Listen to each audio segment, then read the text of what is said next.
Doing just what is told to you will never bring you a reward from God. Dearly beloved in Jesus Christ, welcome to the reflections of 7th Sunday in Ordinary Time, Year A.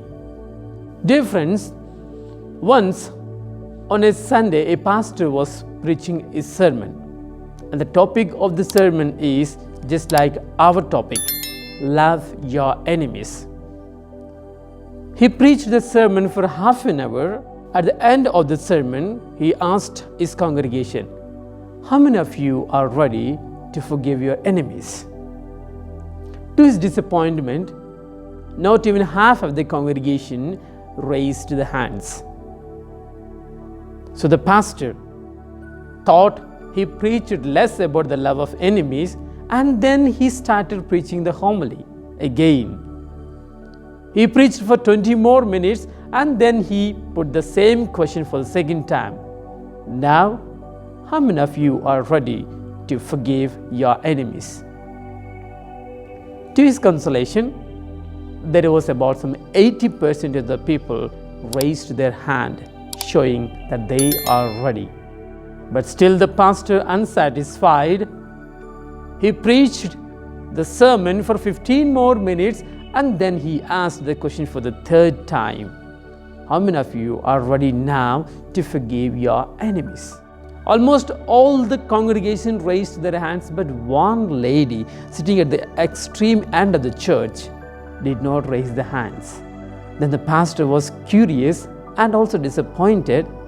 He asked her, "Mrs. Jones, are you not ready to forgive your enemies even now?" Then she said, "No." The pastor asked her, "Why?" And the answer of the old lady of 93 years old is really beautiful. She said, "I don't need to forgive my enemy because I don't have an enemy." Dear friends, the pastor called her to the front and asked her, "Please teach us how you lived all these 93 years having no enemy. How you managed your enemies in your life for all these 93 long years." The old lady went down the aisle, went and stood in front of the congregation, and she said, "It's very easy. I just outlived all my enemies." And she added, "I may be an enemy to so many, but I don't have an enemy because I outlived them all through my life." Dear brothers and sisters in Jesus Christ, just try to understand the attitude of Mrs. Jones towards her enemies. In today's first reading, which is taken from the book of Leviticus, it is clearly told, don't incur sin on yourself because of your enemy. In the second reading, St. Paul, his letter to the Corinthians, he says, all Christians are temple of God in which there is no place for sin. And in the gospel of the day, Jesus teaches us to walk an extra mile with our enemies to make friends. Therefore, in gist, the liturgy of the 7th Sunday teaches us very important notion.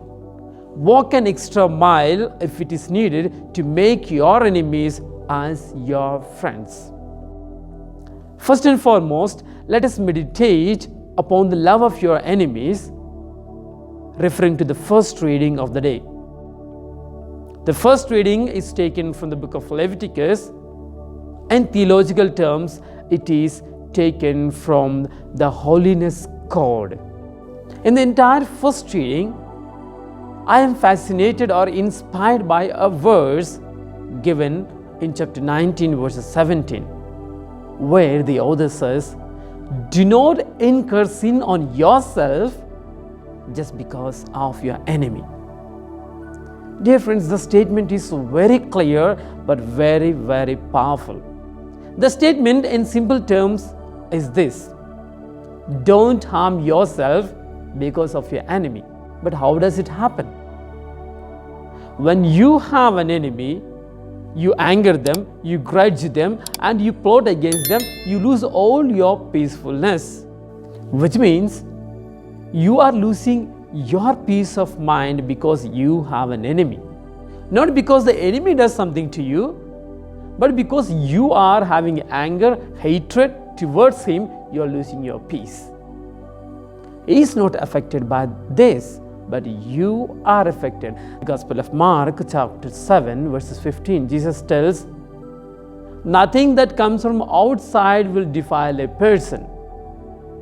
Only that which goes from within will defile a person, like anger, theft, adultery, and all those things. The qualities of anger, grudge, and plotting against your enemy and trying to take revenge on your enemy, all these things are plotted within us. And it will never harm the person outside there, but it will harm you. That's why the first reading tells, don't incur sin on yourself because of your enemy.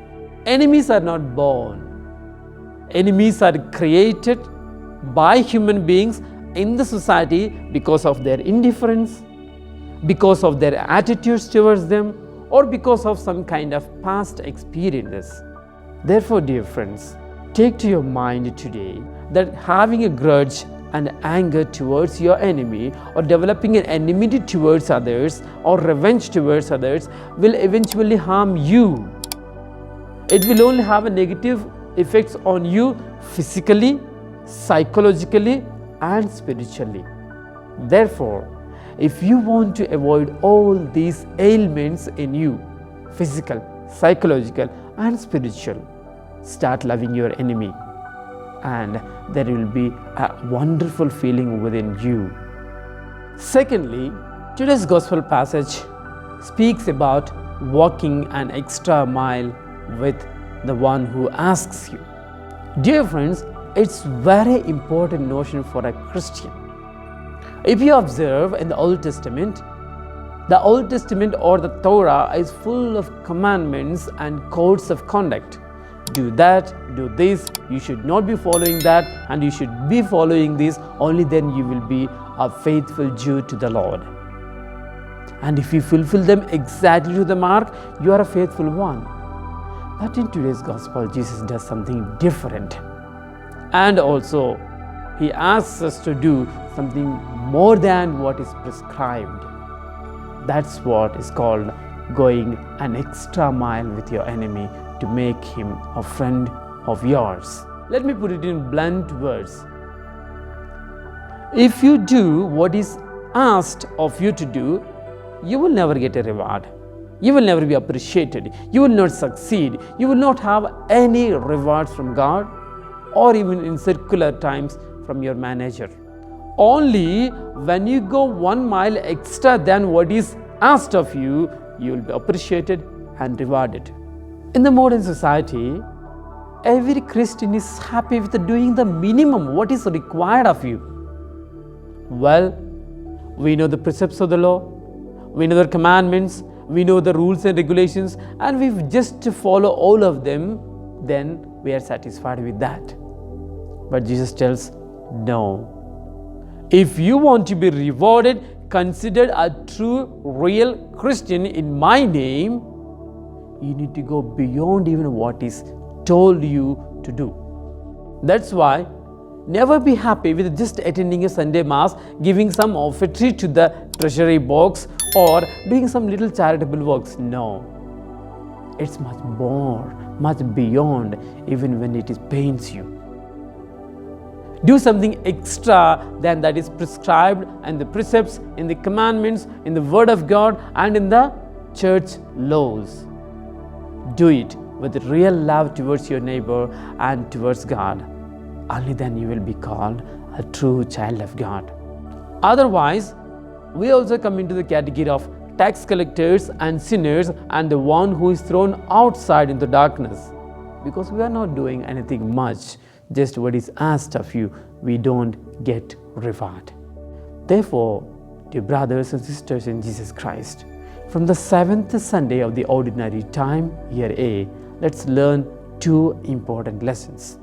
The first one, never accumulate sin unto yourself by hating your enemy. Rather, love your enemy and then be rewarded by God.